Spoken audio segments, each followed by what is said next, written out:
本に帰ってきたんだな。なんか全然実感ないなーって起きたらお腹空いたな。なんか食べようっと。つい癖で英語出ちゃった。前人とぶつかった時アウチとか言っちゃったんだよね。自然に出てきて嬉しいけどなんか恥ずかしいな。ついに日本に帰ってきたんだ。このほのぼのとした感じ好きだな。で、今向こう何時だろう。5時か。5時ぐらいだから時差は8時間ってことは今頃私寝てるんだ。向こうにいた時は日本の時間ばっかり計算してたのに、いざ日本に帰ってきたら逆のことするなんて考えもしなかった。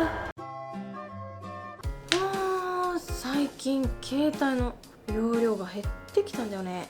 どれぐらいなんだろうと。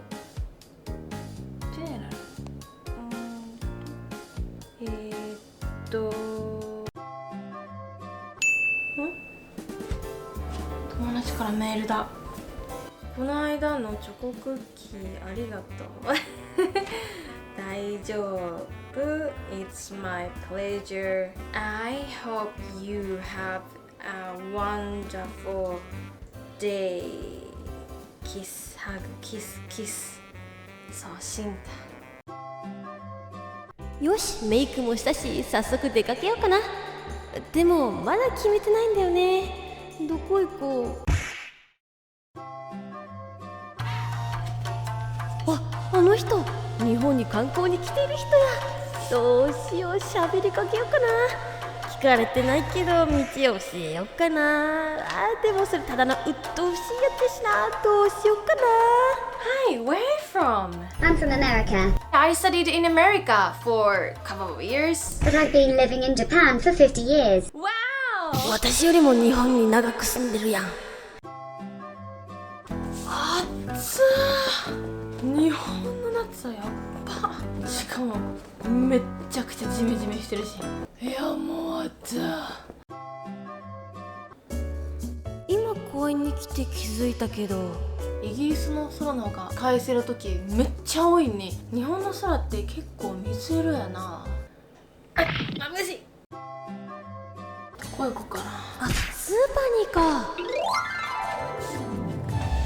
日本のご飯やっと食べれる。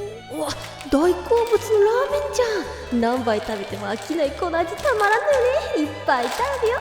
ここに130円のクッキーが。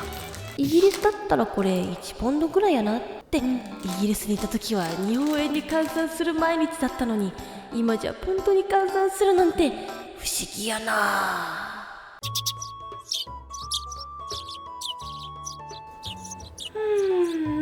なんかあれほど日本食とかラーメンとか恋しかったのに、1週間もしたら全然そんなことないな。てかむしろ帰国後もパスタ食べてるわ。久々に友達と会って楽しかったな。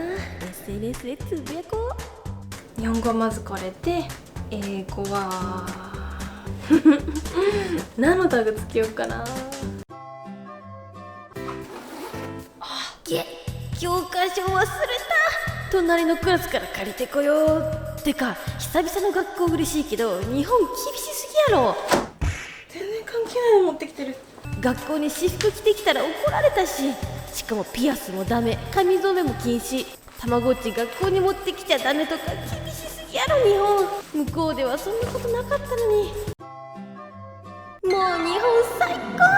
人は優しいし、バスは定時に来るし、ご飯は美味しいし、治安がいいし、いいことずくめ。私は日本が大好きだ。最高。めっちゃ久々や。やっぱもう何年ぶりだっけ。それにしてもなんだろう、栄養まとってるね。そうかな。まあでもヘルシーなことはいいことだよね。あれなんだっけな、健康だ。健康だ。そう、健康でいることはいいことだから。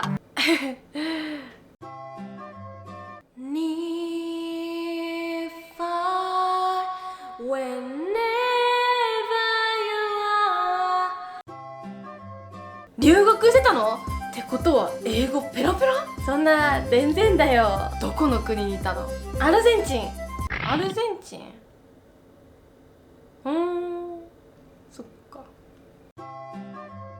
言ってることはわかるんだけど、てかいろんな問題集やテスト解いてて思ったけど、留学したからといってテストの点数上がるわけじゃないんだ。先生明日から転校生が来るの？しかも帰国子女？彼は男の子。男の子？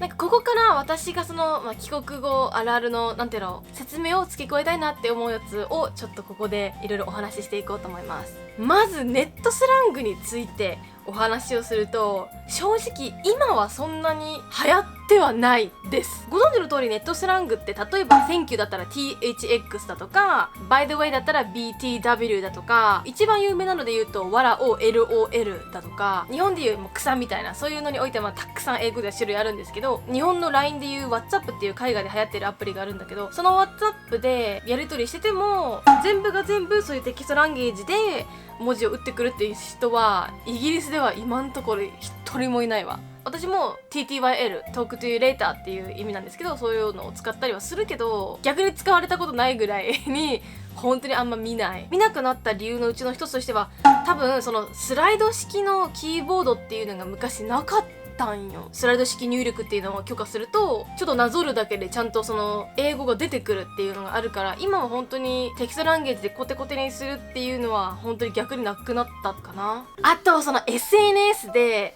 英語と日本語を使うっていうのは私やってたんよ。これそれもね、なぜ英語と日本語を使ってたのかっていうその理由がちゃんとあるから。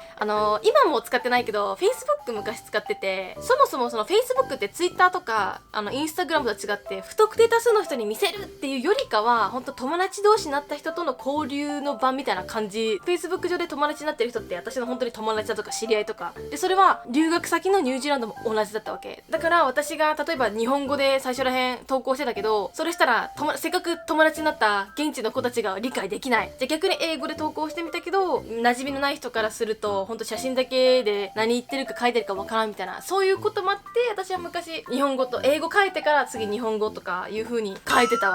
これにおいては全員そうやと思う。留学かぶれとかで SNS は英語と日本語投稿するっていうのをちらほら見かけるんだけど、確かに傍から見ればなんで英語と日本語を投稿してるんだろうみたいな風に思った人中にはいるかもしれないけど、そういう理由でやってきたよっていうのはあります。あと日本を窮屈だなっていう風にちょっと悪く言ったりだとか、あとは日本が素晴らしいっていう風に良さに目覚めるとかっていうのを実は私どっちも経験してて、高校生の時ニュージーランドから帰ってきた後はもうね、逆にニュージーランドがゆるゆるすぎて日本に帰ってきて窮屈さを感じたのはもうそれは本当にそう。例えばだけど、日本だったらすごく制服とか校則厳しいじゃん。でもニュージーランドってもうみんな着たいように着てるし、もちろんだけど髪の毛ももちろん染め放題だし、ピアスもついてるし、鼻ピアスも下ピアスもつけてる人もいれば、メイクもそこそこしてる人もいるし、靴履かずに裸足で登校したりとかね、土足で歩くようなところの地べたでランチ食べたりだとか、日本の校則においては普通に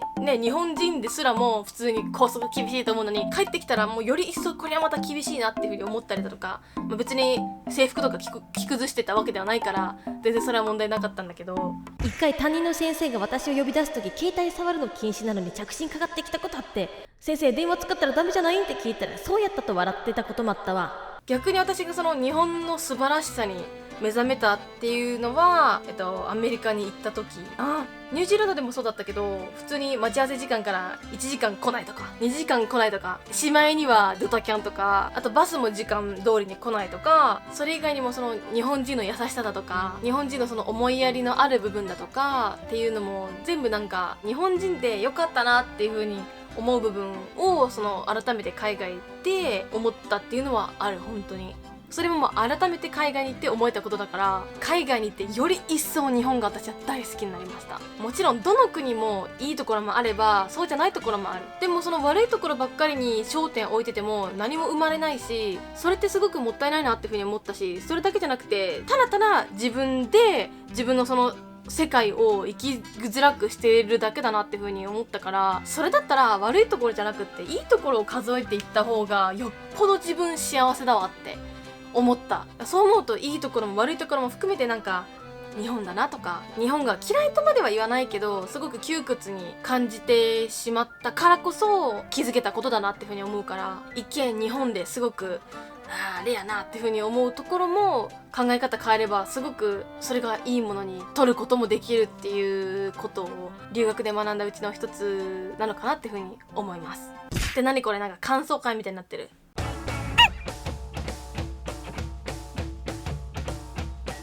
チャリンチャリン。友達からメールだ。チャリンチャリンはやめよう。チャリンチャリンはやめよう。